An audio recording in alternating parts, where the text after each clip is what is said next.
Three massive EV reveals today, and one of them shocked everyone.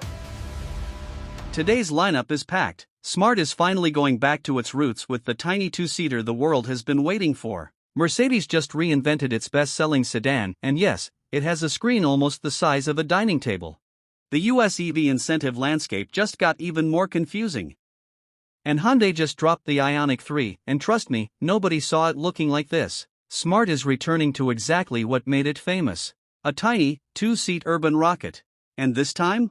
The most iconic model in the brand's history is being reborn. The Smart #2 concept is officially dropping on April 22 in Beijing, and the message behind it couldn't be clearer: bring back the spirit of the original for two. That little capsule on wheels that figured out city driving before anyone else even tried. Let's be real, ever since Smart killed off the EQ for 2 and wrapped up production in 2024, something's been missing. The for 2 wasn't just a city car. It was a statement. Compact, clever, unapologetic. And Smart seems to have finally realized they need to bring that energy back. Early sketches and leaked details show a very deliberate return to basics. The #2 will be a two-door, two-seat, 100% electric, rear-wheel drive machine with the motor mounted in the back, just like the original. Size-wise, we're talking compact, potentially under 3 meters. That's almost unheard of in today's bloated car market. The design comes out of Mercedes' Global Style Center and follows Smart's fashion-forward philosophy. Think matte white and warm gold two-tone paint, leather-inspired inserts, textile details on the fenders and wheels. Is it a little over the top for a production car? Absolutely. But concepts are supposed to dream big. The proportions are spot on: wheels pushed to the corners, a tight compact cabin, and lines that clearly nod to the later for 2 generations. But with wider shoulders, chunky bumpers, concave wheels, and a more muscular face. Under the hood, well, under the floor, the car is reportedly built on a new ultra-compact EV platform developed through Smart's joint venture with Geely, Mercedes' partner in running the brand today. Production will be in China. Full specs aren't out yet, but some insiders are whispering around a 30 kilowatt-hour battery, which makes total sense for a car built purely for city life. Series production is expected late 2026, with sales kicking off sometime in 2027. Mark your calendar. Now, the Mercedes C-Class. The best-selling Mercedes sedan in history is going fully electric, and it's not doing it halfway. First thing you notice? The size. At 4.88 meters long, that's 5 inches more than the current C-Class. This thing is pushing into old E-Class territory. It sits taller at 1.5 meters, stretches its wheelbase to 2.96 meters, and wears a sleeker, more aerodynamic body. All of that is in service of one goal: range. Specifically, 700 miles of WLTP range. Yeah. The performance flagship is the C400 4MATIC, packing 489 horsepower, around 590 lb-ft of torque, dual motors, all-wheel drive, and is 0 to 60 in under 4 seconds with a top speed of 130 miles per hour. Charging? Serious. The 94 kWh NMC battery runs on an 800V architecture and accepts up to 330 kW DC fast charging, which in theory means roughly 185 miles recovered in just 10 minutes. That's not a gimmick, that's a game changer. Inside, Mercedes went full Mercedes. The centerpiece is a 39-inch curved display nearly a meter wide, running the new MBUX and MBOS interface with an AI-powered voice assistant baked in. You also get a panoramic roof and optional starlight integration with up to 162 stars built into the glass. It's a lot. In the best way. The chassis isn't slacking either. Rear-wheel steering, optional air suspension, navigation, predictive adaptive damping, and even cloud-connected shock absorption that reads road data from other vehicles to prep the car before a bump.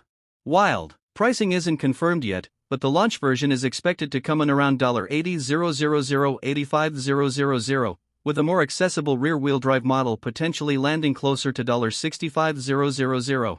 Orders should open soon, with first deliveries in the second half of 2026. This isn't Mercedes just adding a plug to a sedan. This is Mercedes betting their best-selling nameplate on electricity. When the car that built your brand changes this much, that's a signal the whole industry needs to pay attention to. Okay, let's talk EV incentives, because if you've been trying to figure out what you actually qualify for in 2026, you're not alone. Things have gotten complicated. While this next segment is based on what's happening in France with their social leasing program, it mirrors a broader global trend, and honestly, the confusion feels very familiar to anyone who's tried to decode the US federal EV tax credit rules lately. The idea is simple and good: help lower-income households afford an electric vehicle with monthly payments in the $100 to $200 range, backed by government support of up to around $10,000. Getting there? That's where things get messy.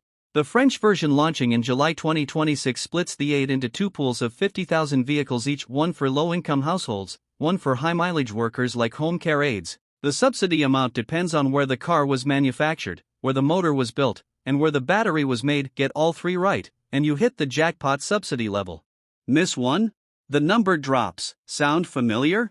It should. The U.S. Inflation Reduction Act has its own battery sourcing and final assembly rules that disqualify a huge chunk of EVs from the full $7,500 credit. The playbook is the same on both sides of the Atlantic. Use purchase incentives to push buyers toward domestically produced vehicles while making them more affordable.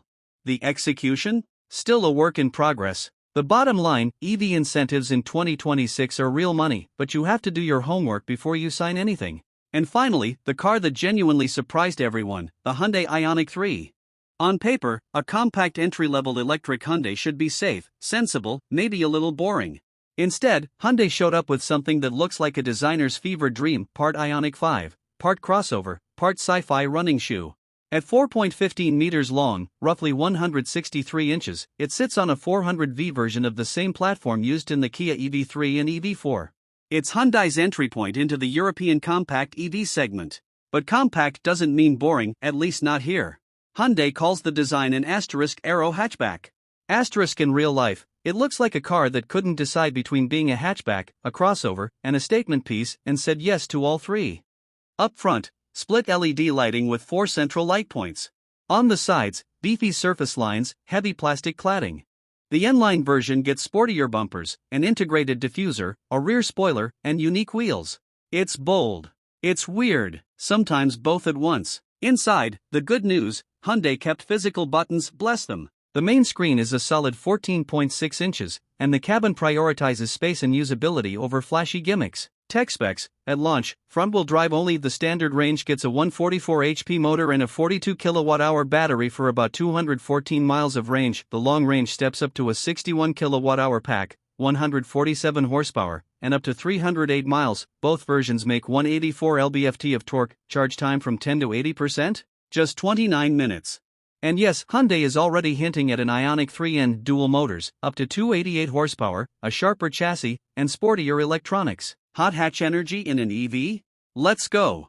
The Ioniq 3 hits Europe later this year and will compete against the Renault 5 VW ID.2 when it arrives, Mini Aceman, Volvo EX30, and others. No official US launch announced yet, but Hyundai is targeting a starting price under $30,000 in Europe, which would translate to something competitive if it makes it stateside. So, what do you think of the Ioniq 3? Drop it in the comments. And if you're new here, hit subscribe and turn on notifications so you don't miss the next one. See you soon.